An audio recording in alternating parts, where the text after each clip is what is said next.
Hello everyone, welcome to Raja tech TV YouTube channel. ఈ వీడియోలో దేశవ్యాప్తంగా మరోసారి కేంద్ర ఆర్థిక మంత్రిత్వ శాఖ బ్యాంకుల విలీనంపై కీలక ప్రకటన చేశారు.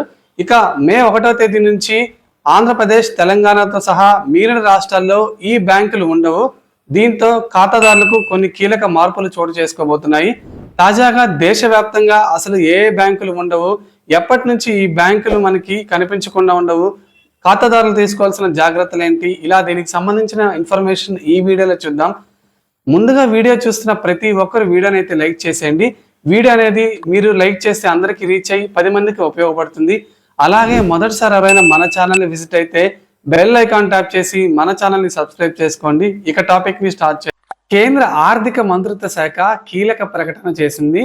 కేంద్ర ప్రభుత్వం మరోసారి 4వ బ్యాంకు విలీనానికి తెరలేపింది. 4వ విడత బ్యాంకు విలీనంపై తాజాగా గెజిటెడ్ నోటిఫికేషన్ జారీ చేసింది.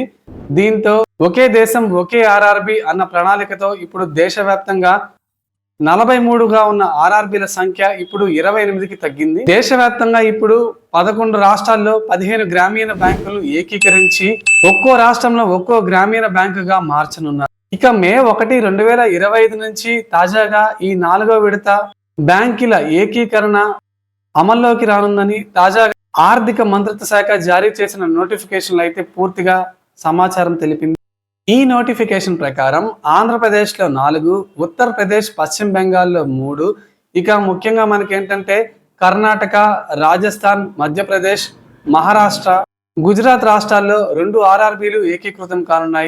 ఈ ప్రక్రియ తర్వాత ఈ రాష్ట్రాల్లో ఒక్కో గ్రామీణ బ్యాంకు మాత్రమే ఉంటుంది. ఆంధ్రప్రదేశ్లో ప్రస్తుతం ఉన్న చైతన్య గోదావరి గ్రామీణ బ్యాంక్, అలాగే ఆంధ్రప్రగతి గ్రామీణ బ్యాంక్, సప్తగిరి గ్రామీణ బ్యాంక్, ఆంధ్రప్రదేశ్ గ్రామీణ వికాస్ బ్యాంక్ ఏకీకృతమయ్యి ఆంధ్రప్రదేశ్ గ్రామీణ బ్యాంకుగా విలీనం కాను ఆంధ్రప్రదేశ్ గ్రామీణ బ్యాంకుగా మారనున్నాయి. ఈ బ్యాంకు ప్రధాన కార్యాలయం అమరావతిలో ఉంటుంది. మిగతా బ్యాంకు పేర్లు ఇక నుంచి కనిపించవు. ఇక తెలంగాణలో ఇప్పటికే ఈ బ్యాంకు విలీనం పూర్తయింది.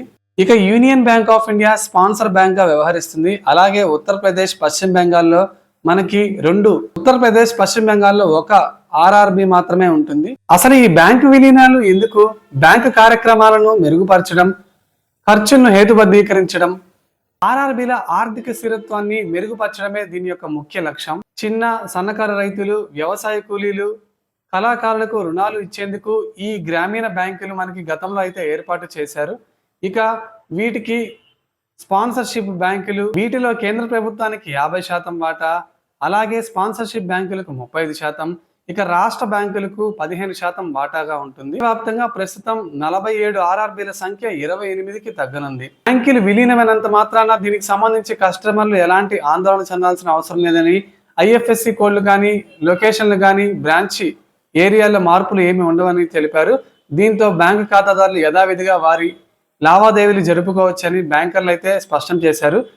సో ఇది ఫ్రెండ్స్, మనకి తాజాగా దేశవ్యాప్తంగా బ్యాంకు విలీనాలపై వచ్చిన ముఖ్యమైన న్యూస్ అప్డేట్. ఫ్రెండ్స్, మీకు ఏ బ్యాంకులో అకౌంట్ ఉందో కింద కామెంట్ చేయండి. అలాగే మీ బ్యాంకు దేంట్లో మెర్జ్ అయిందో కూడా చెప్పి వీడియోని సపోర్ట్ చేసి మన ఛానల్ని లైక్ చేయండి.